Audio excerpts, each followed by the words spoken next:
reading from the 14th verse of the 24th chapter of Joshua.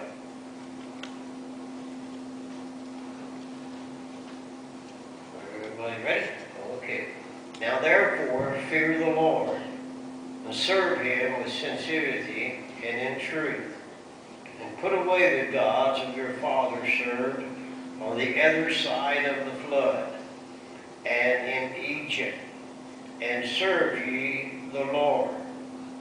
I wonder, is somebody here that's ready to make a change, or have you already crossed over?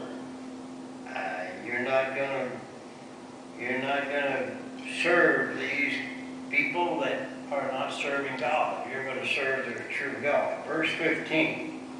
And if it seems evil unto you to serve the Lord, choose you this day who you want to serve. He's not going to make any of us serve him. He's not going to do it. He said, if it upsets you that you have to serve me, well then serve the devil then. God's trying to be fair here. He's not treating you like a robot. He's not treating me like a robot. He lets me make choices. The choices that I need. So if I need to serve the Lord, if I want to serve the Lord, then I can serve the Lord. And if I want to serve the devil, then I can serve the devil. But the end result is not good if we don't make a choice to serve God. So verse 15 goes on to say, Rather the gods which your fathers served that were on the other side of the flood are the gods of the Amorites in whom the land ye dwell. This is where they was at over there, and now in the land they dwell. But as far as me, and Joshua talking now, I hope it's you, but as far as me and my house, we will serve the Lord. Made a choice. Amen. Amen. Could have served the devil, but he made a choice to serve the Lord. And I'm so grateful. And in verse 7, in James 4, that is read, submit yourself therefore to God. Resist the devil, something will happen. Why do you think that happened? Let me read that again to you. Submit yourselves therefore to God. Resist the devil, and something will happen. What will happen? He'll flee. He'll flee. He'll flee. That's exactly what it said. And it says, resist the devil, and he will flee from you. Some people say, well, I just don't know how to get rid of it. You don't have to worry about that. You just make a choice to go with God, and then the devil will flee from you. The best words to use when he comes back to visit you, and he'll be back occasionally. You don't think he's just gone forever. You just start talking about Jesus. He does not like Jesus at all. And he does not like people that live a good, clean, holy life. He does not. Satan does not. Some of the greater revivals that I've ever been in, and myself now, is whenever we preached holiness right down through the revival, and the devil didn't like it. Sanctification means total surrender, and he doesn't want people to surrender. He'd like you to serve the Lord. The devil doesn't care. You can serve the Lord on Sunday, but now let me have the other days. Or let's split the week up. You can serve God half of the week, and serve me the other half. Now that seemed like that'd be fair enough, wouldn't it? But God says, I'm a jealous God. I'm a jealous God. You're not going to serve the devil and serve me. You're either going to serve one or the other. And that's 24 hours a day. That's what he said. He goes on to say in here, and I want to kind of mention a couple of things. So choose you this day whether you will. If anybody would like to testify this morning to me shortly, when you were serving the devil and then when you made your change to serve God, was there any difference? Did Satan really flee from you? you gotta keep loving the Lord. If you love the Lord, really love the Lord, and when he comes in on the blind side and tries to suggest things or do things, you just bring Jesus in on something. You know when the devil freed from Jesus when now you don't think the devil will try to lead you off of a deep end, but he will. He will. And do you know when Jesus was led up on the mountain, Satan was in the lead, and he got up there ahead of Jesus, and he knew Jesus was tired and weary and hungry, and he said to him, well, why don't you just cast these stones into bread? And you'll have strength. Well, he'll suggest good things to you. You'll be more happier. You'll be able to do greater work if you'll just turn these stones into bread. And I'll even kneel down before you do that. See, the devil tries to get us to compromise. He just wants us to compromise. He doesn't want us to get really involved in doing what God really wants to do. But Jesus said, man cannot live by bread alone, but by the Word of God. And so I'm thinking here this morning that what the choices that we need to make is this. We've got to make a choice whether we're going to serve the devil or whether we're going to serve Jesus. And so if you haven't made that choice yet, then it's a bad road you're traveling on. But if you make that choice, it will be a wonderful journey for you, your family, all will know. I don't remember a time that my mother and Dad worked in St. Louis a lot and came down on the weekend, but I don't remember a time that we didn't have family altar at our house. I just don't remember it. And it's a good thing to do. It's a good thing to do. I still pray. I pray for my family that and the reunion day they'll all be there. And I had this burden, and you may have heard me tell it. Just listen to me once again, because we're talking about choices now, major choices. Someone said to me, said, well, no, I don't know what, if God took us for everything we did back there in sin, there would be no hope for any of us, But God overlooked those things, and when we asked Jesus to forgive us, he forgave us. And so if we did make that, we made a wonderful choice. And don't be afraid to tell somebody that you made a choice. You're going to go with Jesus. You got to ask, man, restitution is right. If you know you've done something wrong, you've taken something wrongly, then you ought to give it back if you got that in you to do it. Don't let it hang on you. Get rid of it. But if it's bypassed and you can't do it, he knew he couldn't get down off that cross and go make restitution for the things he done wrong, his stealing or whatever. This one said, Jesus, can I be with you today? And before Jesus really bowed his head, I can just see him turning with all the strength he had left in him. Of course, he was dying for the world, the whole world. He was dying for the world. He said, today, you can be with me in paradise. And about that time, they broke his legs. He was gone. And then when they got to Jesus, he'd already smoked, like I said. And then they went to the one that asked Jesus he could be with him. And he broke his legs. And pretty well immediately death. And he went on into eternity. The one wound up in hell, and the other wound up in heaven. That's why I'm telling you, it is not a think so journey, it's a know so. You believe that? And I tell you what, that burden that I had, it was almost like the day I got saved, when I was in sin and I walked down the aisles, and somewhere between the she was back there, Ruth and I were in, till I got to that altar.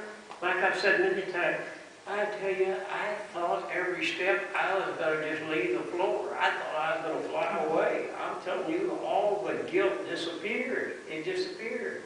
Time I got to the altar, I didn't have anything else to go up on for a kneel for. But back then you had to because someone wanted to get down and break with you. But I didn't keep anybody from having dinner that day. I just said this, well with my soul, I know. I made a good choice today. I made a good choice. And Ruth made a good choice, and we both lived together happily and praising God. So I got in my car, and I'm telling you what, did I ever feel like I had made a choice that was not only good for myself, because I was obedient, but I was good to God by obeying Him and going when He wants me to go. And that's what I want in the church.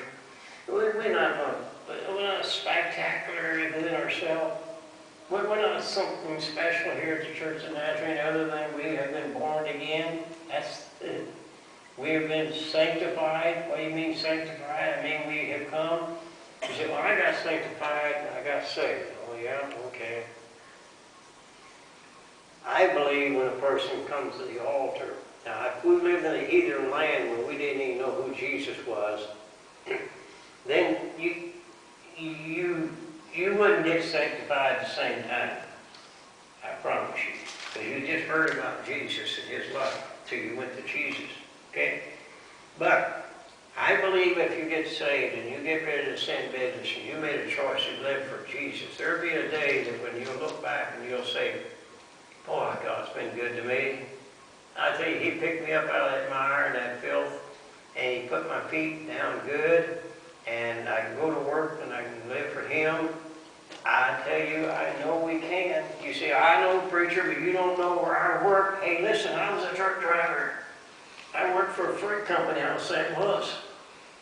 You run with all the filthy talk. You run with all the stuff that goes on. All the stories it's told. And you know, I know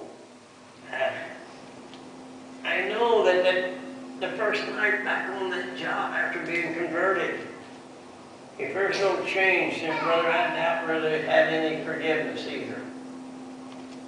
My boss, big tall lanky guy, I told you, I always went and got the beer because it was just good to go up there and you could have some when you're up there and then you could bring it back for the guys. And then they'd all take time to sit around and drink and for a while, and then they'd load their trailers on out for the next run the next day. This old big tall lanky boss walked up to me. He said, Howard, get ready to go get the beer. And I looked at him and I said, I'm not going to go get any more beer. He said, you're not going to do what? I mean, I'm your boss. Did you forget that? No. What I do know, though, I made a choice. I made a choice. I was going to go with Jesus. My life was different now. It wasn't the old life. It was a new life. I remember he threw that freight on that two-wheeler and I walked across that dock, and Lord, every step I made, the smaller I got. Old devil, he bounced me upside the head and said, you know, you're just a fool is what you are. You can't tell the boss you're not going to do something. You're no. Going and getting the beer wasn't my title for what I was supposed to be doing. I was supposed to be handling the freight. So I walked over there and I got in that trailer. And then don't try to criticize now, because I'm going to tell you the reason why. There's a lot of people that get saved that they don't have a church that really grab them and hold them steady, that the devil's trying to deceive them. I was just a new babe in Christ. I was just a day old, that's all I was. And I tell you what, I said, I got to go back. So I went back, and that big, tall, minky guy, he put his hands over the top of that two-wheeler and grabbed my shoulders. He was head and shoulder taller than me. And he said, Howard Casteel? I don't know, he said, you're fired or what? All I know, I made a choice. that I wasn't going to be going and getting the beer anymore. And bring it back down there and even drink it. I was not going to do it. I made a choice. You see, well, it probably cost you your job. No, that big, tall, lanky guy reached across that, grabbed me by the shoulder, and he looked me down straight in the eyes. I was looking up at him, and I was kind of shaking. Dave older than the Lord. He said, Howard Casteel, you're a man. I looked at him and I said, what did you say? He said, I said you are a man. I said, I don't know what you're talking about. What do you mean? He said, I wish I could have made a choice. He said, I had a chance to make choices. I really did, good choices. He said, I've been drinking. I'd be gone for a day or two, not even be home. Where I'd have the children, wouldn't even know where I was at. I'd come in after 2 or 3 days, staggering in, you know, and she'd say, honey, I love you. You're going to have to change. You're going to have to change. You're going to have to make a different choice in your life. No, okay, do that.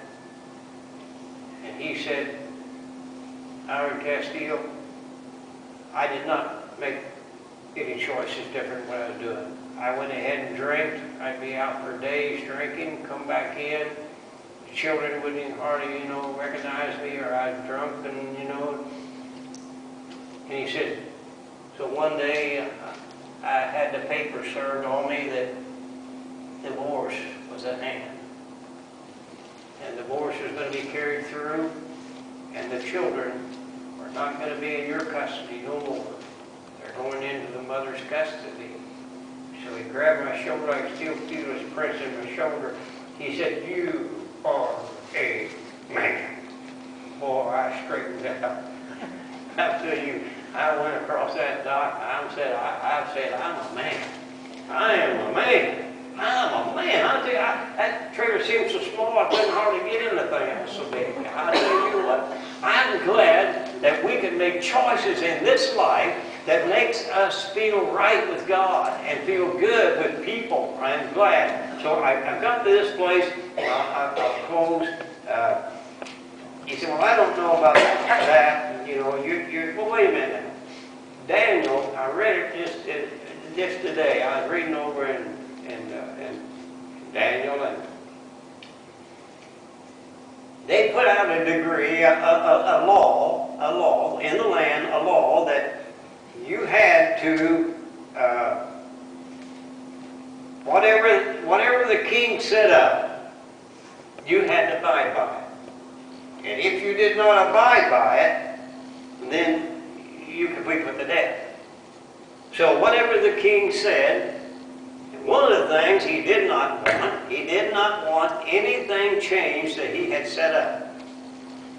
And one of them was that you wasn't supposed to pray. And you better believe the cold-hearted folks will tell somebody else. And so they went to the king and they said, "Oh king, did not you put in writing a decree that everybody had to abide by exactly what you said?" That's right. What else did you say, king? He said, then if they did not, then they'd be put to death. Now he loved Daniel. He did love Daniel. I'll have to say that. And he said, who is it that did not obey? And they said, Daniel. Now, if you really make a choice to go with God and you love Him with all your heart, God will make a way of escape for you. I promise you. I promise you. So he said, who was it you said? Daniel. Daniel did not bow. Daniel did not partake. Daniel didn't do what you say. Oh, his heart dropped. He said, go get Daniel. He got Daniel. Daniel, is this right? You did not abide by what I said. That's right, I did not. It went against my, let's put it our way. It went against my religious principles, my belief in God, what God wanted to. Okay, take Daniel and put him in the lion's den. Put him in the lion's den. Now these lions were never fed, only by people. They didn't throw food in there and keep them alive. They put people in there. And so they opened up the hatch, and the king was standing there, because he was supposed to put his seal on it after that he'd given the approval. They threw Daniel down in the lion's den. I used to be in revival with a guy that used to sing that song. He said while the old king was walking the floor, Daniel said, "Come over here, lion." And the lion walked over there, and he said, "Let's lay down here. Here, I want to put my head on you." So he said one lion put his head out there, and Daniel put his head down on it and put his feet up on another one and slept through the night. And what did the king do? The king said, "Oh my, Daniel, I put him to death. I put him to death. I put him to death." He couldn't sleep. He couldn't sleep. He couldn't do nothing. I'm talking about the king. He could not do one thing. Hey, listen. Make your choice to surrender every bit to God and stand by the church and raise it up high. And I'm going to tell you what, the devil has not the power to destroy you or to take you down. God will make a way for you. The old king on his way over there said, "Daniel, Daniel, Daniel." Maybe I need to holler a little louder. "Daniel, Daniel. Oh, I know the lions has ate him up. I know all their meat is crumbs of the bones of him. I know it, I know it, I know it. I couldn't sleep last night. It was terrible." Open the hatch up. Open it up. They opened it up. He said, "Daniel." And Daniel said, "It's all right, king. It's all right. My God liveth. My God liveth, king. My God liveth." And Daniel crawled out of there after being in the lion's den that most people wouldn't have took 5 seconds for the lions just to rip them apart and eat them. They didn't even touch Daniel. They didn't want to get in touch with somebody who was totally surrendered to God. But let's go into this revival. Let's go into it making a choice that, Lord, whatever you want to do with me, we don't have to be so concerned about the finances now. They'll come in. I know it's just pledges, but God knows. Could we stand and would you just, we have these big altars. They're really for grown-ups. They're children too, but they're kind of tall for children. That's the reason why we had the others made. But boy, think about it. Think about it. Do you have to make a choice this morning?